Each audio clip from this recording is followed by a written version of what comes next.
Hello, this is Malcolm Youngren and Bo Anderson, and we wanted to give you a little 10-minute overview of WASC and the EER and what's going to happen on September 18th when WASC comes to visit New York.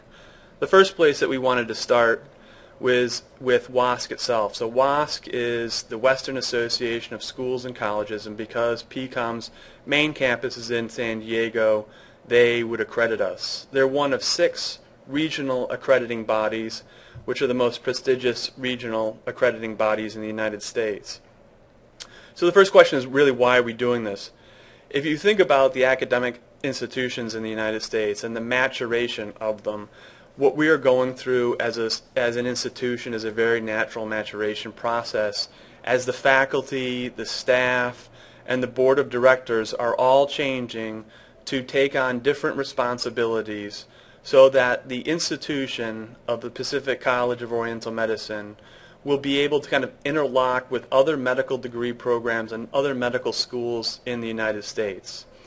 What we would like to have is for our students to have increased transferability of credits so that they could take a degree, maybe their MSTOM, and then go to Stanford and get some credit for it as part of an MD program there. To do that, PCOM really needs to be able to interlock with Stanford so that they understand the quality of the students coming out, they understand the quality of our faculty, they understand how our staff are dealing with the institution, and how the board of directors works. So what we're dealing with specifically with the faculty today is something that's happening across all the different aspects of PCOM in terms of the staff, the board of directors, the administration, and the faculty. What it actually does, on a how basis with the faculty, or what are the associated infrastructural changes. One is that it will improve the faculty governance. It will give the faculty a larger voice in the governance of the school by, in part, increasing the full-time faculty, increasing the number of committees that people are on, and improving the research emphasis. All these pieces are happening on the faculty side. The board of directors is also going through changes, and the staff are actually going through changes as well to make sure that we are at the level we need to be at for the WASC Association. This has not been a short process. We have started this in 2008. The college began the process of exploring it. In 2009, WASC said that we had met enough of the criteria where we were deemed eligible to pursue candidacy. Then in 2010, we submitted a letter of intent. In 2011, December, we submitted the capacity and preparatory review, which is basically to say, where are you now? They did a site visit in September. They then gave us a set of criteria that we needed to change, and we have done that, and now we have submitted an educational effectiveness review report, which was submitted in the summer of this year, and now they're going to come in the fall in September to look at it. One possible outcome would be that they grant us candidacy for 5 to 8 years. They also may say that there's still some areas that we would be lacking and need to improve upon. So if we look at just what's going to happen on September 18th, there are going to be a few visitors who come. Joseph Castro, who is the chair of our group who is looking at us from WASC, and Abby Haidman, who is a nurse and an assistant chair for the program for WASC, who are looking at us. There are 4 other members of the WASC team. They're not coming here because we are a branch campus. But these people will sit down and have about 4 or 5 hours of discussions with us, mostly around, the kind of the why here, to meet with the faculty, the students, the staff of the campus, to begin to confirm what we reported in the EER, and is it what's actually happened here. So they gave us, again, out of that CPR, a set of criteria that we needed to work towards, and now they want to see what progress we've made. If you look at some of the pieces that they talked about for the EER, the first piece is really the faculty. And I'll let Bo take over in terms of what they kind of talked about in terms of the faculty and where we are. Okay, so the first important thing was for there to be an increase in the number of full-time faculty on all three campuses, and that was a way of ensuring that more faculty had a greater involvement in not only teaching but also administrative roles like the various committees that have been established in response to regional accreditation. So to achieve full-time faculty, more faculty were given additional teaching hours, and also we redefined what full-time faculty would constitute. So on the New York campus it used to be more than 20 or more hours a week was full-time. It's now defined as 15 hours or more. Full-time faculty participate in governance committee work, although that's not exclusive to full-time faculty. Faculty that work less than 15 hours also participate on committees. So faculty who have a full-time role at the college also view, hopefully, the institution as a significant part of their professional responsibility, and that is particularly enhanced by being involved in faculty governance and their role on the various committees. As you've been aware, we've been collecting information from faculty about professional development every year, and that's also going to be something that will get more focus going forward. Yeah, part of it is, connected to that is the contract. So going forward, there are going to be three types of contracts. One is a semester-to-semester contract, which is less than 15 hours of teaching time. Then there are annual contracts, which are more than 15 hours a week of teaching time. And then the department chairs will have 2-year contracts. And again, this is a way of, again, in the maturation process of a college, to show the commitment both from the college to the faculty and the faculty to the college, so that both sides are aligned with what is going on. There are also a set of faculty governance committees that Bo has set up, and I'll let her talk about. So the various committees in the institution divided into 3 broad categories. There's the Dean's Council, which primarily consists of department chairs and student advisors and the director of the library and the director of the clinic. Curriculum and Program Review has a number of subcommittees. The Library Committee, which meets twice a year. The Clinic Quality Assurance Committee, which meets several times a semester. Assessment and Program Review Committee. This is one of the new committees. That committee meets a couple of times a semester. And the Curriculum Advisory Committee that we've had in place for many years now, which meets once a semester. Newly developed committees for faculty professional development, training and development, and hiring and promotion, and both of those committees are meeting at least once a semester and sometimes twice for special projects. I want to also emphasize here that although there are designated chairs and committee members for all of these committees, all meetings are open to any faculty member that wishes to participate.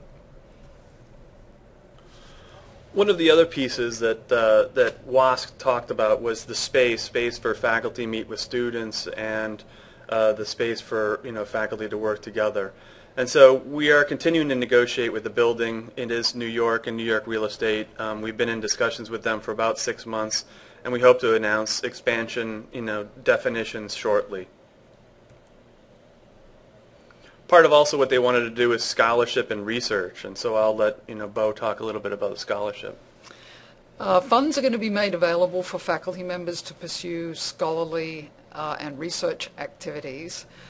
At the moment, the doctoral faculty have a preliminary budget that is available for those activities, and all faculty professional development committees on all of the campuses have been asked to put this as an agenda item so that budgets can be devised by those committees as to what would be ideally required to facilitate faculty in the undergraduate programs and master's degree programs to get access to funds to support those activities. You also are aware that we have been applying for NIH funding to develop some very large-scale research projects on the New York campus, and some of that has been undertaken in collaboration with Albert Einstein College of Medicine. One of the pieces also that they wanted us to do, WASC, and is part of, again, this natural maturation process of a college, is to do more institutional research. So institutional research about ourselves. So Kurt Falkent was hired about a year ago, a little less, in San Diego, and is available to all the campuses. And he's been working on a strategy for the Institutional Research Oversight Council, which is formed and is meeting in San Diego for about 6 months, and is now going to be expanded to the other campuses. And then each campus is going to have an institutional research committee, which are being formed to lead the institutional research project. So this is all very nascent work, but part of what they have been doing is looking at the comprehensive exams over time, and looking at the different questions and comparing them campus to campus. And they're beginning to start to do other activities in institutional research. One of their pieces that they've worked on institutionally and driven out of the institutional research department has been a program review. The college first completed a review of the massage therapy and Asian bodywork associate degree programs, and then from that there were internal and external reviews of the master's programs that started. So we started and defined the process, and a group from San Diego came to New York and looked at both the CLOs and the PLOs and the different aspects of that program, and have made some changes to those activities. That process will begin in the fall with the master's and the doctoral programs, obviously focusing on the master's here in New York, with the results really being analyzed and modifications made across the different programs. One of the additions, as you kind of think about not just the faculty, but the impact that this kind of maturation is happening across all the different departments, is that student services are changing. And so the student services have changed for more tutoring, more advisement to the undergraduate AOS students as we focus on their needs, which are much more demanding than the master's program. We actually put in place a new department chair of the massage program, Perry Levinson, and we've put in place a student resource service for all students, which allows students a 24/7 access to resources, with issues in their life where they can get guidance and counseling. Going back to the faculty, we've also started looking at what they need for grievances and issues as the college grows. And an ombudsman, we've found Dr. Marianne Travaglione, who is the new person, newly appointed as of this week. And we also have a new employee grievance policies that are now available in the secure site and also updated in the employee handbook. Anything there? No. Finally, as we kind of start wrapping up kind of what some of these things mean, we're working as an institution across the different campuses on a communication. And so, there are steering committees which then go out to staff meetings, manager meetings, program advisory committees, faculty, students, and they also have interactions with the board of directors and board of trustees. Communication is one of the pieces that we definitely need to work on, going forward, and we're starting to try to figure out how to streamline, and maybe some more of these types of presentations will help in the future in terms of getting the information out to faculty and the different constituents that are all represented here. Finally, there is the 5 elements model, and I'll let Bo take over on this one. So across all 3 campuses, this 5-element model for looking at the structure of the various key administrators in the institution and how they interact was developed. So if you look closely at the slide, you can see how the various administrators have been designated into the 5 elements.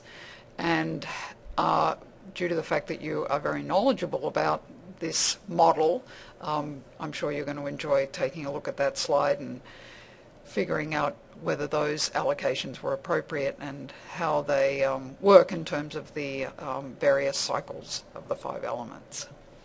So that wraps it up. Just a, hopefully a short-ish presentation to get all the faculty up to speed on what is happening on the September 18th when WASC comes out, and we'll certainly keep you informed. Thank you very much.